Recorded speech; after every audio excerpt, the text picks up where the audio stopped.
जोडीदाराच्या जत्रावरून येता येता बाळूमामाच्या पालखीचं दर्शन पण घेऊन आलो.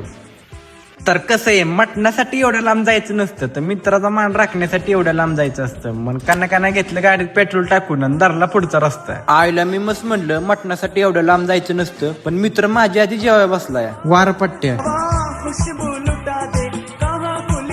आता मी पण एवढ्या लांब आलोय म्हणल्यावर जेवणारच की. मग काय रुटून मिटून जेवलं चांगलं आणि आता चाललोय फोटोशूट करायला. आता फोटोशूट करायचंय म्हणल्यावर नाही कार्यकर्ते माझ्या मागच लागले. तर मग जोडीदाराला घेतला की डायरेक्ट इकडे फोटोशूट करायला आले.